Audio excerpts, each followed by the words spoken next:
found myself back in my prayer room. I find my spirit very disturbed. While everybody's preparing for the Final Four in March Madness, things that's ran in the newspapers have disturbed me. I'm trying to figure out if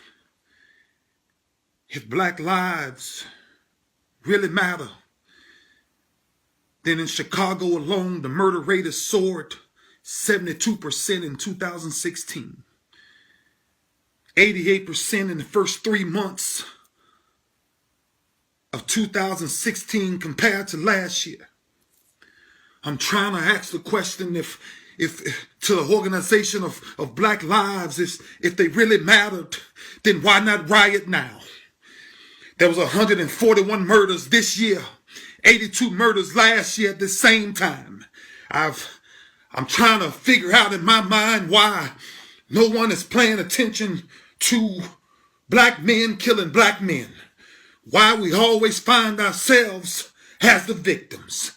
And now we have the separation once again that we're being victimized because of one bad white cop, two bad white cops, three bad white cops kill a young black brother. But every day we have black on black crime killing each other. Police in Chicago reported 677 shootings this year. Last year it was 359. March murder rate rose by 29%. But we're not rioting in the streets when black on black crime are killing each other. I'm trying to figure out how the month of March, there's more murders in the month of March in Chicago than there are days in the month. 45 murders in the month of Chicago. There was 271 shooting incidents.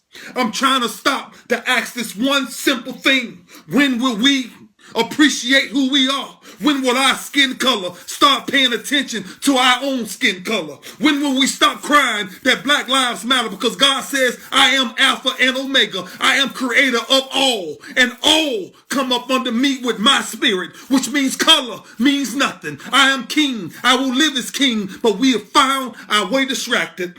We found our way distracted because things we're not paying attention to. The murders in 2015 and 2016, just a comparison to Chicago, should be sad enough. 2015, there was 34 murders.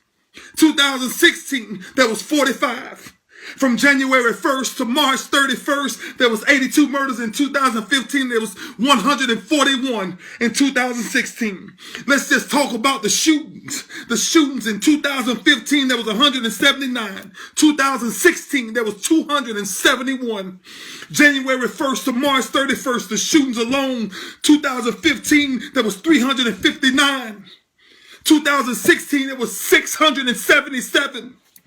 The shooting victims in 2015, it was 204. In 2016, it's 319. From January 1st to March 31st, it was 411 in 2015. There's 677 murders in 2016. And I'm trying to ask, what's the problem? I was asked if I was an elected official, what would I do to stop some of this violence? I would put barrels on each corner and I would give you 30 days to drop all illegal weapons in these barrels. And if you found yourself going outside of that, the moment I found you with them, that's 25 years mandatory. There's no more having conversations because what's starting to happen now is we're starting to confuse our kids. Our kids don't know which way to walk the streets. We got babies in Baltimore being shot in the middle of the streets. They're on their front porch and they're being shot. We got a family of 5 to 6 sitting in the backyard having a barbecue. And the whole entire family gets executed. But we keep screaming Black Lives Matter. If they really matter, then let's do ourselves a favor. Let's stop killing black folks. Let's take it way back to when we once was understood what slavery was all about. Slavery was about togetherness and understand that we must overcome together. Not that we must separate ourselves to highlight our skin color. If you want to highlight our skin color, highlight the people that's doing the successful things in the communities that we should be highlighting. And it ain't all athletics. Athletics come a dime a dozen. But the impact of your journey and the things that we're supposed to be doing, you're supposed to be leaving an impact to change people's lives. One day God won't ask how many Super Bowls I won, how many tackles I made, or how many interceptions I have. He will ask the simple question, how many lives have I changed? Oh, our comfort zone must be disturbed. We got music now that kids can't listen to with their parents. We got rated R shows that's showing things that kids have a way. Social media has took us way beyond where we're supposed to be. We've dumbed the long-term thinking in our minds. We've let kids now dictate what they can do and who they can be and what they will ultimately be. I found myself disturbed. Whether I'm right or wrong, there's facts, there's numbers. Men and women lie, but numbers don't. Numbers don't lie. And what's going on in Chicago right now, if you write music, change your thought process, change your language. Stop insulting women. We all got our struggles. There's nothing about me that's perfect.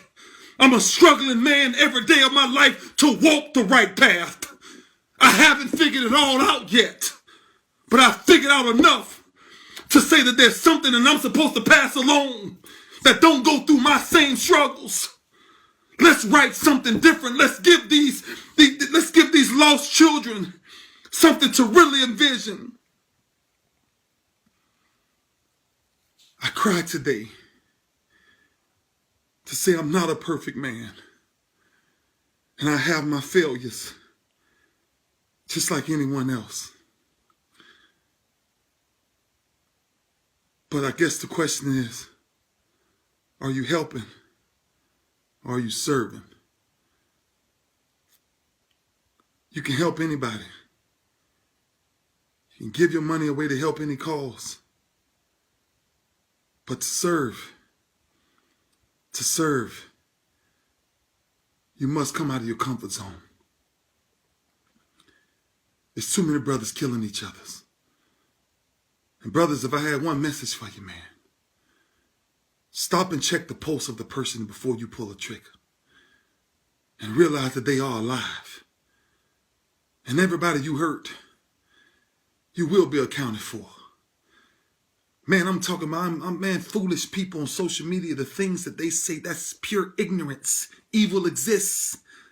Social media has become the devil's playhouse because it has foolish, ignorant people who can hide behind captions of children and pictures and funny things and insult people who's actually doing something. But one day we will all be held accountable. And brothers, if nobody else won't scream to you, I'm going to scream to you. I know Black Lives Matter because I'm a black man. But man, stop killing each other. Man, we got to put these guns down in Chicago. Baltimore, Miami. Man, it ain't that hard, man. Man, you got to be okay with earning the right living, man. It ain't supposed to be easy.